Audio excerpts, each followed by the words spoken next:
us your name and what you do.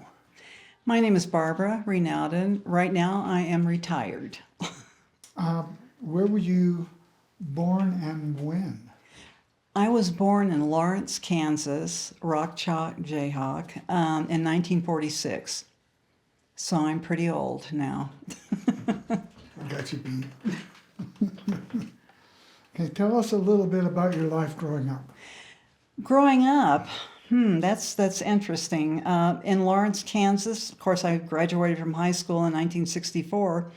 I worked as a technician at the Kansas Color Press while I was going to KU.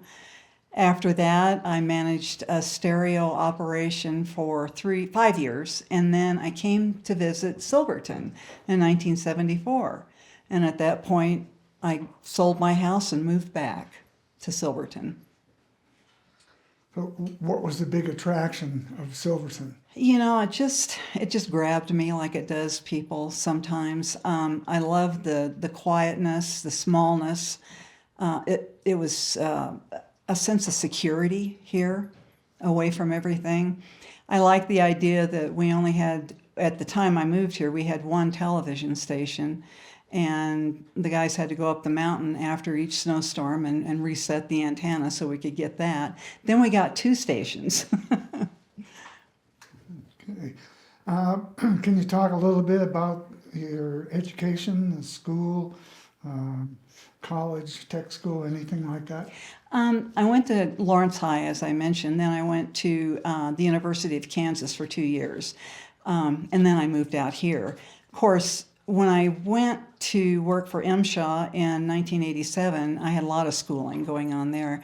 I had to go to Beckley, West Virginia, which was actually Beaver, West Virginia, to the mining academy and learn things that pretty much I already knew. But, you know, the idea back there is they want to make sure that you know what you're doing when you go into a mine. So you were getting involved in mining right after you moved here? Yes, I started working at Sunnyside mine in 1975. Is that correct? Excuse me a second. Yes, 1975. Yep. And then in 1976, I became part of the safety department until the mine shut down the first time in 85. At that time, there was a job opening for a safety person at Howardsville at P&G Mining. So I became the safety director, personnel director out there for a year until they closed. Yep. So what was it that got you interested in the mining industry? You know, it just seemed like something I wanted to do. I mean, there wasn't anything in particular. It was just interesting from the get-go. Hearing stories in town, of course, at the bars, you know, that's where you hear a lot of stories.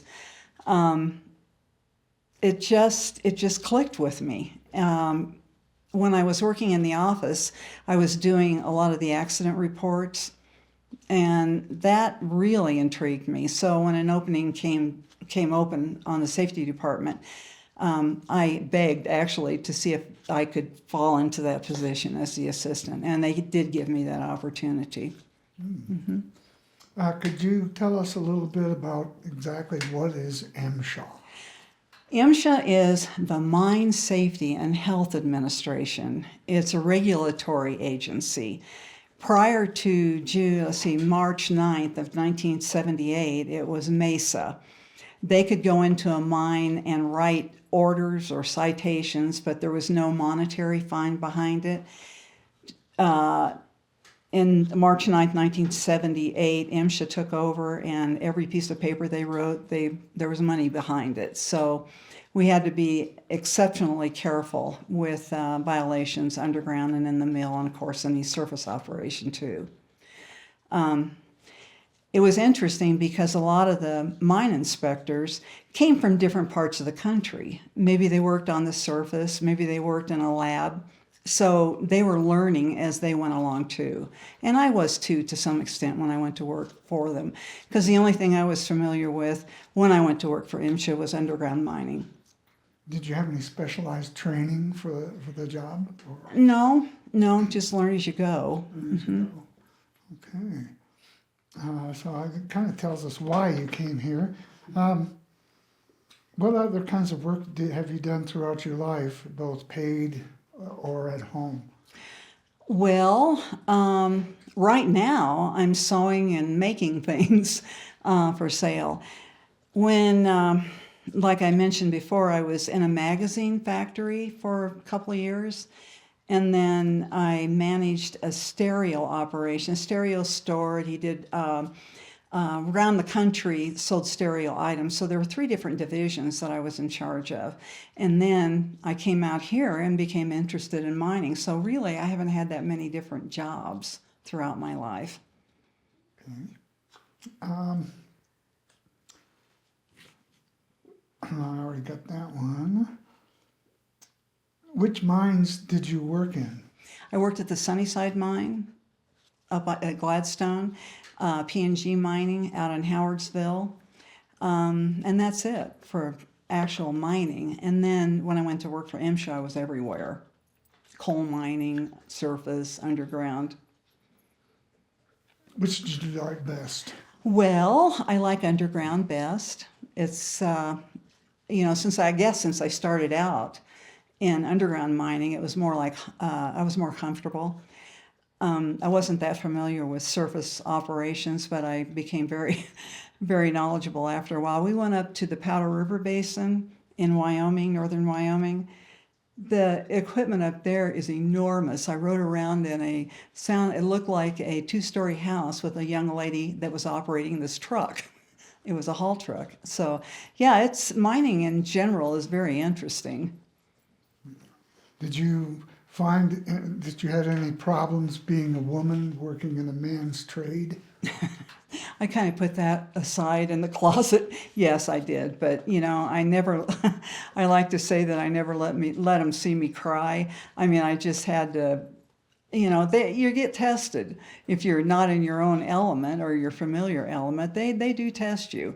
It was interesting, but I breezed through it okay.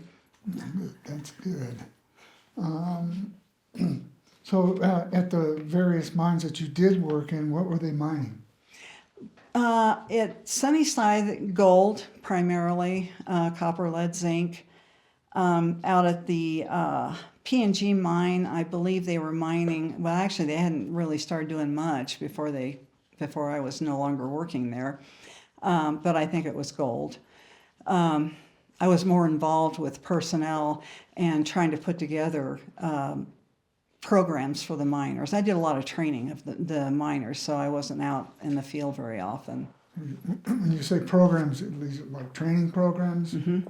Yeah, MSHA required surface training programs and underground training programs, 2 different animals. And a new miner who had never had any experience required 40 hours of training if they were going to work underground. Surface miners, 24 hours. So yeah, I was very busy. Yeah. Do you have any idea how profitable any of these mines were that you worked at? Well, you hear stories, so no. Okay. Do you know any of the history of the mines that you worked in? Like who staked the claim, or if it's still active? Or... Yeah, I did some research on the Sunnyside mine, how they actually found it. They were, and again, my memory isn't as good as it used to be, but the reason why they named it the Sunnyside was because the gold outcroppings were on the sunny side of the mountain. So that's how, from what I understand, how the Sunnyside got its name. And the old timers mined from the top down. Standard Metals, when they took over from Standard Uranium, they went in and drove a 2-mile tunnel and drove a raise up to meet the shaft that they'd actually taken from the top down. They hit it dead on, which I was real impressed with. But yeah, it was an interesting time. Some of the old workings in the mine I did take some pictures of, and they're in big crates in my house. Yeah. Uh-huh.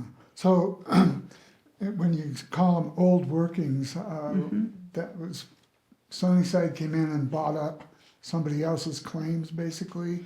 Well, I don't know exactly how that worked. I know that it was standard uranium, and we were talking about that at breakfast this morning. One of the ladies that worked there and I. I absolutely, I can't I can't remember exactly what I found out, but I do know that Sunnyside Standard Metals took over from Standard Uranium, and what year I don't know. It was shortly before I went to work there, though, in 1975. Yeah. So how old were the old workings? Oh gosh, I would imagine since they were up in the like B level, which would have been above timberline.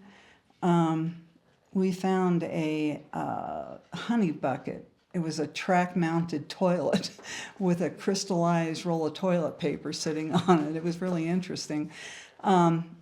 Old, gosh, probably 40s, 50s, something like that. I'm just guessing. Well, I don't know. I really don't. Sorry. I don't know if did they have toilet paper back then? I have no idea. Above tree line, you need something. Oh, yeah, you do. Okay. Let's see.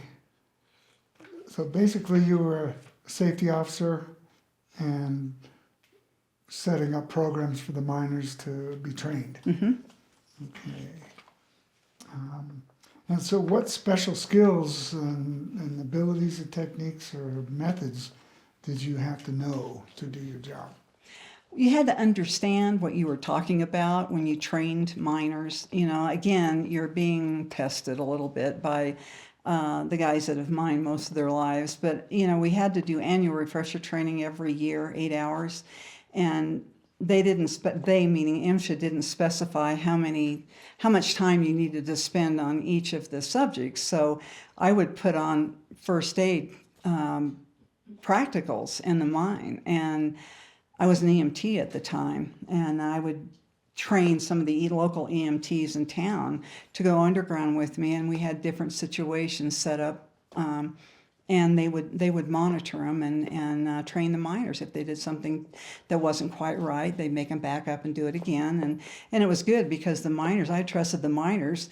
If I were to get hurt, I trusted them more to work on me than I would have some people in town. I mean, they were very good, very efficient. So, the Casey Jones Yes. was built as an ambulance by the guys in the Sunnyside machine shop. I did not know that. Up in Eureka. And it didn't get used a lot as an ambulance. Do you recall any instances where they had to bring people into the Miners Union Hospital here? No, we usually took them down to, well, we had let me think. We had a doctor in town, Doug Fry, and he was at the clinic, which was the carriage house at the time. And we took some people there. I actually had some of the miners come to my home at night, with dislocations or whatever. And then if the roads were, one specific incident, this miner and his partner had a van. And the last thing you wanted them to do was take the highway and go to the hospital because it was snowing and it was regular drive van. So I called one of the other EMTs over and we got the doctor on the phone and he led us through how we reduced this shoulder that was out of joint. So yeah, we did a lot of things locally. You never did get to ride in the Casey Jones yourself? No, I didn't. I saw it, but yeah. Okay. The skills that you needed for your job, how did you learn them? Was it on the job kind of thing, or? Pretty much on the job. I did a lot of reading, and yeah, it was pretty much on the job. And I think back then that was probably how most people learned. But doing investigations or inspections, I did a lot of writing, and then I would have to go back and make sure that what I was writing would hold water. If it was something that I saw the miners not doing properly, if it wasn't a rule or a federal regulation, there's nothing I could do about it except maybe tell them that to be careful. I mean, I don't know. It was just and they learned a lot too. I mean, they eventually the miners got to where they felt comfortable with me, like I wasn't going to tattletale on them every time I saw something wrong or saw them do something wrong. Yeah. So that's the basis of the inspection, looking for potential problems. Right, making sure that there wasn't any loose rock on the back is what they called it. They call it a roof in coal mining, even on the ribs or the sides. Making sure they wore their safety equipment. And back then, it wasn't really required. You know, I think our rules were a little bit more stringent than what the federal regulations were. And yeah, and they did pretty good. Miners did. At least when I would arrive, they would all be up to snuff. Yeah. Okay. Did you have any special tools that you needed to use or materials to perform your job? No, nothing other than a pen and a pad. And to do that job, I don't believe so. No, just the normal safety equipment that you're required to have on you, but no. Okay, so Oh, I'm sorry. Yes, we would. If we were going to do, check for carbon monoxide or different gases, we would carry that equipment with us, of course, and check. Yeah, that's about all. And that wouldn't be every day. You know, if we suspected something, we would react immediately and go back.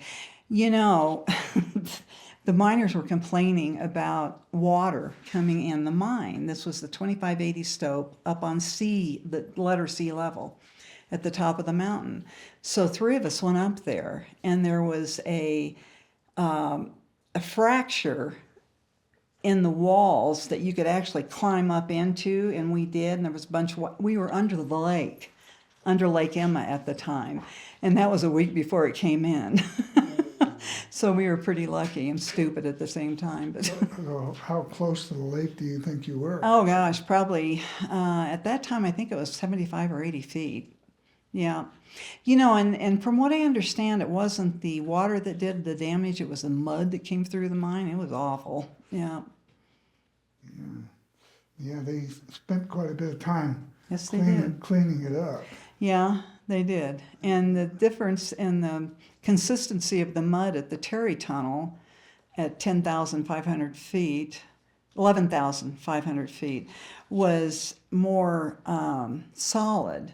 No, excuse me, it was more like chocolate pudding than it was down at the American Tunnel at 10.5.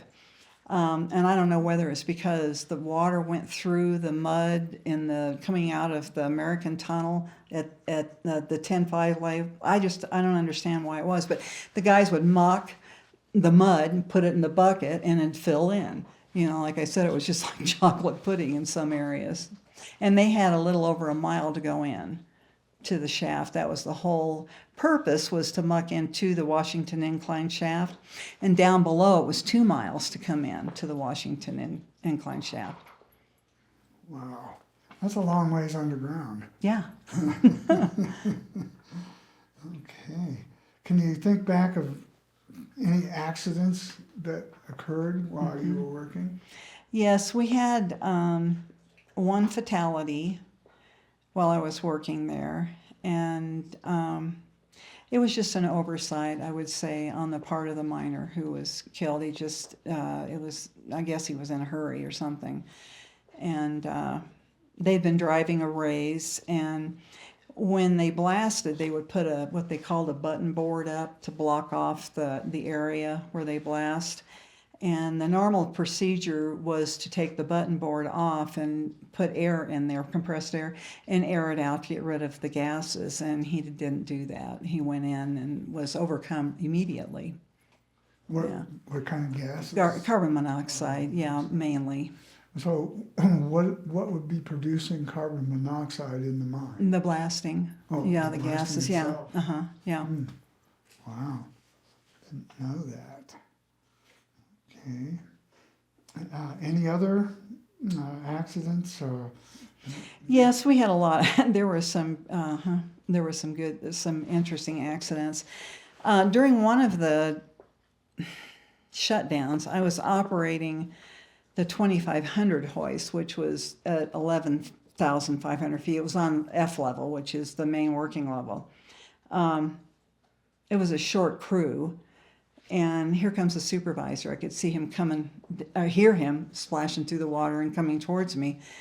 And he said, "Where's your first aid kit?" And I said, "Right there."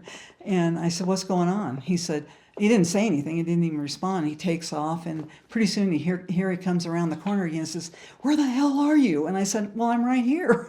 And he said, "I told you to come here." And he just was so overtaken by what he saw that he forgot to tell me that I needed to go there.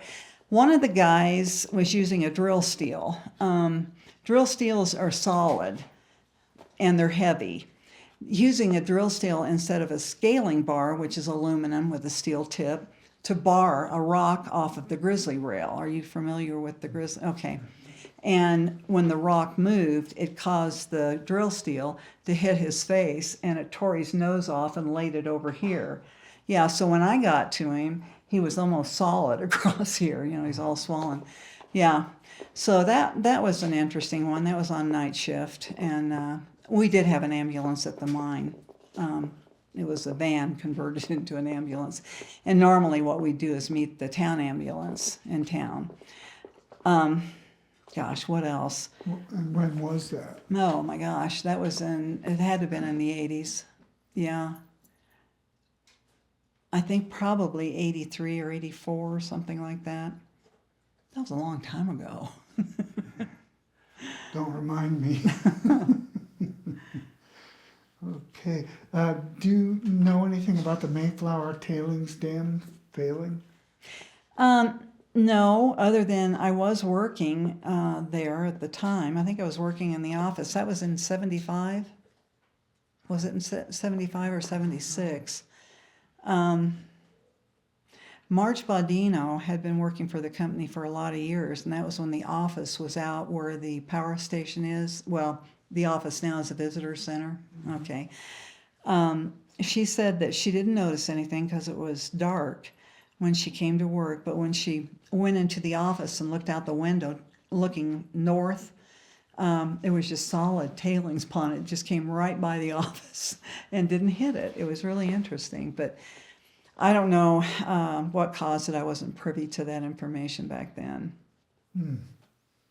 It did make a big gap, though. I mean, they had to build another road in order for people to get out to Howardsville. Probably took a while to clean it up. Oh, boy. Yes, it did. Any idea how long? No, I don't, because that was back in the 70s. Okay. Got any other interesting stories that you want to share with us? Oh, gosh. I don't know. Give me a hint. You know, my life in mining, I was in mining for over 30 years. And I think I mentioned that when I was working with MSHA, for the first 2 years, I was an inspector. Then I was a supervisory special investigator in the Rocky Mountain District. That was really heavy duty finding people. And I didn't particularly care for that because I was in industry a while longer than most people, and I just felt like I needed to be out there and maybe help them a little bit, so I went into education and training. But while I was in special investigations, we were in charge of all the fatal accident investigations in the Rocky Mountain District, and that could be pretty tough, having to deal with the families, and that was just hard work. That was hard. When you say Rocky Mountain District, was that the whole state? It was 9 states. 9 states? Yeah. Oh, wow. Yeah. Yeah. And then, yeah, You had to travel a lot. Yes. And somebody asked me one time, "Why don't you like to travel?" And I said, "Because that's what I did for a living." And I think I've been just about in every state in the country with my travel. So now it's nice to stay home. Any other stories? Fun ones? Any fun stories? Fun stories? Oh gosh, yeah. We, some of the fun stories were when we would put on the practicals, the first aid practicals underground. the miners really got into the acting part. It was great, and I got a lot of snapshots. And we had the lady that was working for me. She and I went through the photographs and mounted them in the hallway, and then put little sayings underneath them. I mean, it was good. It was really fun. So Yeah. what are the practicals? The practical injuries, we would stage okay. injuries, I and see then, what you're saying. we would split the miners up into groups of like, I don't know, 4 or 5. And when we would say, okay, go, there's an accident at 11:20 Stope or the whatever, they would rush back there, and there'd be a town EMT, maybe a couple of them there, kind of watching what they did as far as treating the victim and making sure the area wasn't dangerous for them to go back. It was just they just really got into it. It was very good, I thought. Best way to teach than standing in front of them talking about it. Right. Yeah. How What- about how about any close calls you personally had underground? Do you have any near mishaps? Can you tell us about anything like that? No, not really. The only thing, the one thing I can think of, and it was in the category of horseplay, and with me and 2 supervisors, I was climbing down a ladder, and one of the guys grabbed one of my legs to pull me, not knowing that the guy up above was standing on my head. But yeah, I didn't have any near misses. Why was he standing on your head? Well, I mean, with one foot, he was pushing me down, making sure I got down, and I see. yeah. What about any dealings with any of the unions? We were a non-union, or Sunnyside was non-union mine. Yeah, so we didn't have any. They had walkouts on occasion, and I think they had 2 while I was working there. And everything always came together fine. It just wasn't like a real union that demanded things. It was just one of those things that happened back in those days. Were there any strikes when you worked at the mine? Just walkouts. Just the walkouts? Yeah, and those wouldn't last very long. In a day or two? Yeah, sometime? yeah, at the longest.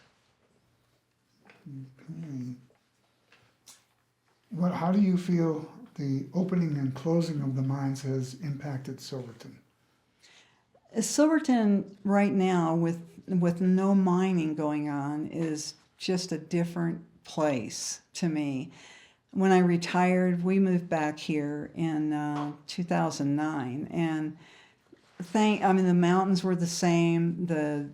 Everything was still beautiful, but the feel of the community was different. Back when I first moved here and worked underground, everybody pulled together. Teachers and the miners, nobody was left out. Now it's really split. Of course, that's countrywide too, I think, but I don't know anybody in town really. And I could be because I'm older now, and I don't know what it is. It's just a different feel. It's not as welcoming as it was. Yeah, well, it's become a tourist town. Yes, it has become a A good tourist. friend of mine called it the theme park. Yeah, there was one person that I went to school with that came out here and visited that said, "This is like Disneyland." I went, "No, it's not." People live here. I kind of get aggravated in the summertime. I'm glad, well, I shouldn't say this. Last year, with no OHVs, it was nicer. You could go downtown. I would agree with you. Yeah. And we have OHVs, but when we got them, it wasn't as bad as what it is now here, or was. I was getting pretty aggravated at people. It just was totally different. But anyway, with no OHVs, it was a lot nicer to go get your mail or go shop or whatever. Before it just drove me nuts. Yeah, so anyway, we don't do it anymore. I haven't been out in the backcountry probably in 2 years. Yeah, it did kind of take a toll on locals using their backyard. Yes, it did. It was hard on people. I guess back when I lived here in the 70s and 80s, we'd go four-wheeling in trucks, and you very rarely see anybody out there. And I like that. I miss that. I mean, it's nice that Silverton's been discovered, but it's been overly discovered. It's just too crazy out there. Yeah, I think that's the the real issue is the numbers Yes, of people. yes. I had a report from the Alpine Ranger. I think it was last year. In one day, he counted 1,500 people in Animas Forks. Oh, man. And they tear things up. Yeah. Yeah. So how do you feel about historic preservation of these sites? I think it needs to be done, yes. Absolutely. Yes. Years ago, I remember sitting in a bar. Of course, that's where everybody gathered, since there were that's just where everybody went. Sitting around a big round table, and there was a girl there from URA. And we were talking about the history of mining. And she said, well, this place would be a lot nicer if they get rid of all those old mining things. And I said, what mining things? Well, all those wooden structures they have on the side of the mountain, it just makes it look ugly. I said, they call that history, dear. I think she was 21 or something like that. But I was just astounded that somebody would say something like that. Get rid of all of the old things that are dirtying up the mountains. Yeah, I've heard some people say they'd like to see all the old mine dumps removed and the holes filled in and the buildings torn down. And I told them that it was our history. That's right. And this person told me that he had a hard time deciding what was junk and what was history. And so what can you say? Yeah, I guess you can't really say anything to somebody that, I guess it's ignorance. He doesn't know. Being stupid, you know better, but ignorance is, you had to have been there, you had to have grown up in the area to appreciate it, I guess. It just seemed so natural to me when I moved to Silverton in 1974. The girl I came out with here in 74, and we took a vacation to visit a friend of mine who lived out here, hated it. She thought it was ugly, hated being here the whole time. We had an interesting trip on the way back and kind of split our ways a little bit because I can't really explain the feeling I got, but it just felt like some place I needed to be other than in Lawrence, Kansas. It just was so simple to sell my house and move out with my daughter. Kind of like coming home. Yeah, it was. And I couldn't wait. My whole object, when I left here in 1987 to go to work for the government, I went to Oklahoma City, then down to Dallas, then Arlington, Virginia, and then Denver, Colorado. And my whole goal was to retire back here, and that's what we did. Okay. What did you value about the work you did and why?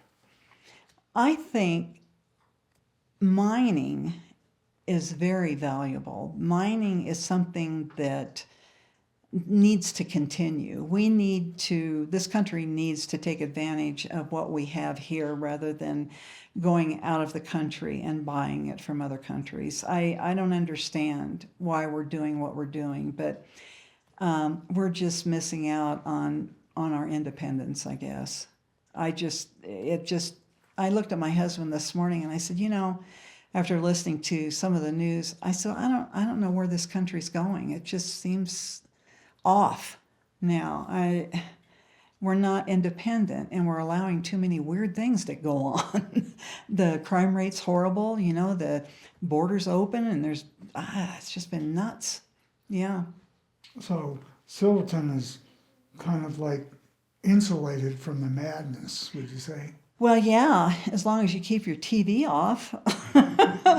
That's one thing bad about having cable television. And I usually go upstairs and sew or something when my husband has the news on. I can't handle it. It's just so awkward. It's so weird. So unfamiliar to me what's going on in the country. Anyway, yeah, I liked it better in the 70s. Have you ever panned for gold or staked a claim or? I've never staked a claim. I did pan for gold a little bit after the mine flooded in 1978.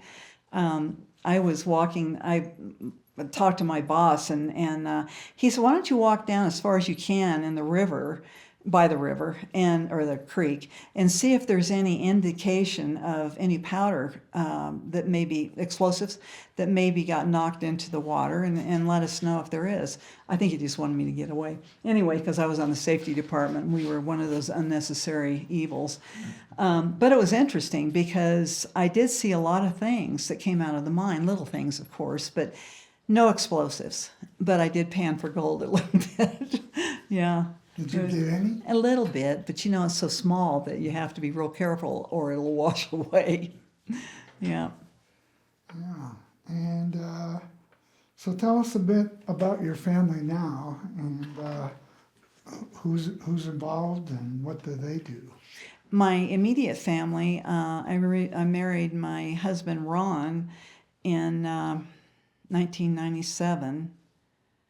And I had a daughter. He has a daughter. My daughter was killed in 2015 in a motorcycle accident. She was my only child. And she had 2 children. So I have 2 grandchildren and almost 4 great-grandchildren now. Yeah, yeah. And what do they do? My grandson is an electrician. He just got his certification, and he and his wife, relatively new wife of 2 years, are expecting a child.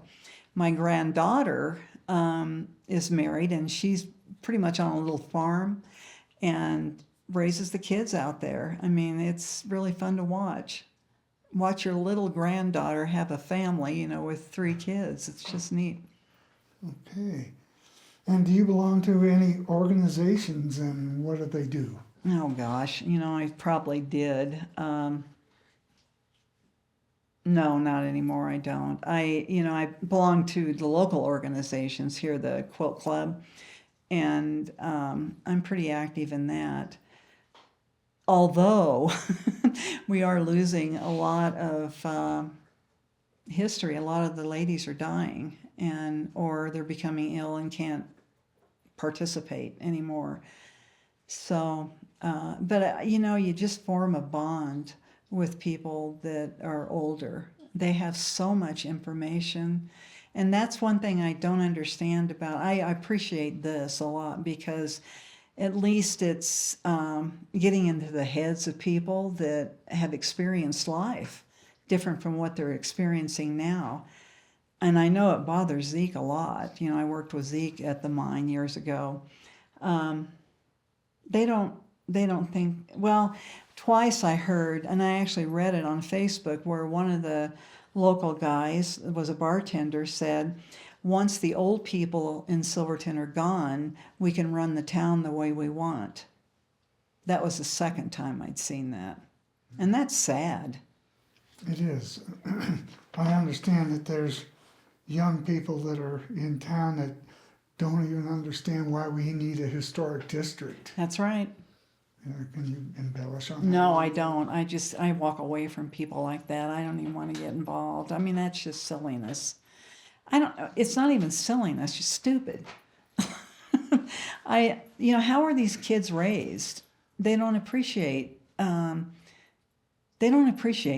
They don't want to work, for one thing, but Well, a lot of them don't have to work. Well, which that's is the true. big problem. That is true. They don't have to. They get a trust fund, and Yeah. they just play and say they think that that's what they should do here, and the rest of us should just let them. Yeah. And I'll tell you one thing I don't like what's going on right now is all the building with no rebuilding the infrastructure. We need infrastructure in this town. It's sad. I just don't understand where their heads are. For the last several years, you could smell the sewer plant at that end of town. And, you get together with some of the guys that are still here that work for a living, worked at the mine or worked for the town back then or whatever. And we all say the same thing, but nobody listens, Just go stand down there. And when I was on the town board 4 years ago, we talked about that. We need to have infrastructure in this town. It scares me to see all these buildings going up. What bothers me the most is there doesn't seem to be any kind of theme to them. No. It's kind of helter-skelter, cookie-cutter designs. And, our architecture and our history, Yeah. it's our bread and butter here. That's right. Even if you're not directly involved, it affects everybody in a positive light. Yeah. I don't understand what's going to happen. It's kind of scary, although we won't be here to see it, hopefully. It's slowly changing, and we're being pushed out. People that have experience, years of experience of just life, especially in mining. I don't understand the thought process. It's so split, and I mentioned before that when I first moved here, the town pulled together. If there was a mine accident or a mill accident, everybody pulled together. We had potlucks, with the school, the teachers, the miners, the town, everybody knew each other and respected each other. Now, on the weekends, especially on a full moon, there might be a fight in the bars, and you would prepare for that if the full moon happened on a weekend.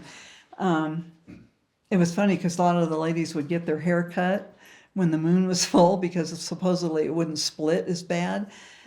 They would double up on the police department because of the probability of fights in town at the bars, because back then there were like 3 bars open and people would just go from bar to bar, and they'd fight and get over it and go to work together Monday morning. So you said you worked with Zeke. Can you tell us a little bit about that? Oh, Zeke was interesting. Zeke has a lot of knowledge. Zeke, he was just an interesting person.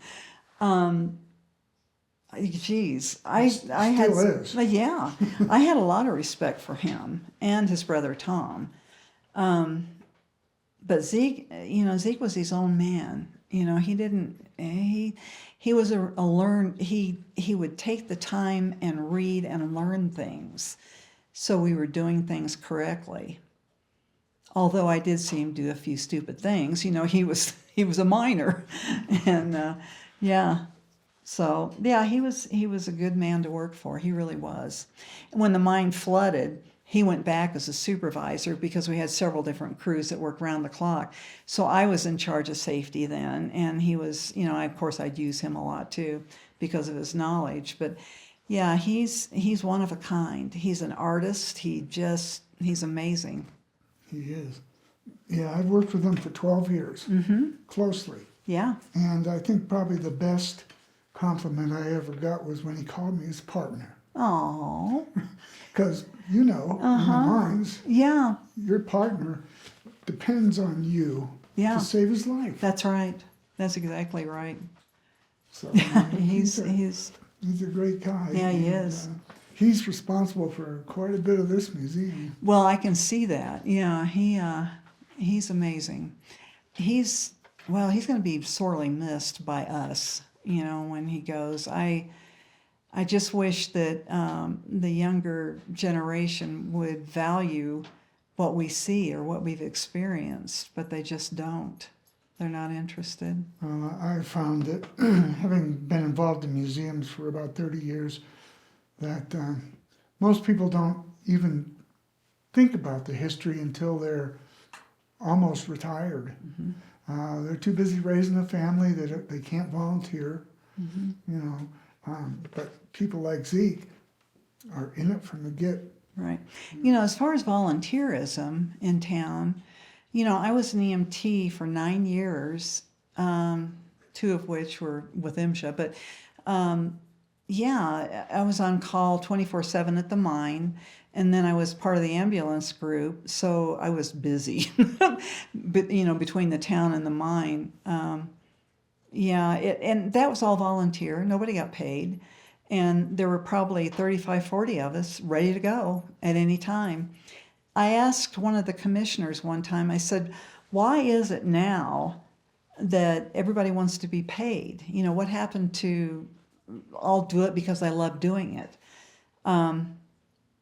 He said that just volunteerism is going down the toilet, you know, like so many other things. And that's too bad. You know, it really is. I hate to see that. I like to volunteer. You know, that's rewarding, you know, if things go well. But Sure. yeah. Yeah, I found that generally your volunteer base is approximately 10% of your population. So what that means is that, you know, if you got 100 people in town, 10 people do the volunteering for everything Yes. that needs volunteers, whether it's fire department, medical, anything. And so, and once again, until they're older, they don't have the time That's or right. the interest to do it. I'm afraid for the fire department when Gilbert retires, you know, because that's all volunteer. They do get rewarded in some ways, but Gilbert Archuleta is a jewel for the town, and I know the town is split on that issue too. But you know, people that would take the time to see what he actually does, he's amazing. And the guys that are volunteer firemen do a great job too, you know, and for some reason, this is the only area where I've ever heard anybody badmouth firemen. You know, they're celebrated in cities and, you know, they're appreciated. Here they aren't so much, you know, they just, Well, I know that all the firemen have a lot of respect for Gilbert. yeah, they do. They sure do. And they would walk to the edge of the earth for him because he is 100% whoever he is. And he was like that when he was in charge of the town crew too. That was sad. But anyway, yeah, things just change and you just have to accept it, I guess. Can you think of anything else that you might want to throw into the interview here? No, other than the fact it's nice to be able to talk with you. You know, I wave at you in your car, your vehicle, but I've never talked to you or with you. Yeah, this is nice. Well, you'll have to come back and I'll give you a tour. I will. Even if we're not open, we can Yeah, turn the lights on. great. Yeah. But I was going to tell you, though, in reference to how I got into safety, Jerry Ott was the mine manager. And I went, when the opening came about, you know, for the assistant, I asked him, and he just really thought for a minute. He said, and it was just during that period of time where women were suing because they weren't being given the, and I wasn't about to do that. I was never a part of any of that growing up. In fact, I called my mother one time and I said, am I a women's liber? And she said, no, you're just bullheaded. Anyway, so don't pay any attention to what anybody says. So anyway, Jerry said, well, I guess I should let you try because you might sue us. And I said, oh, I would not do that. Please, you know, give me some credit here. Just let me try. If I can't cut it, then I'll back off. He said, okay. So here I are. fair enough. Yeah, I thought so. Yeah, I was 28 when I moved here. Years old, 28. Yeah, I don't think I'd want to be 28 again myself. I liked it. Yeah, it was good. But boy, these last few years have really flown. Oh, and they go faster every year. Yes, they do.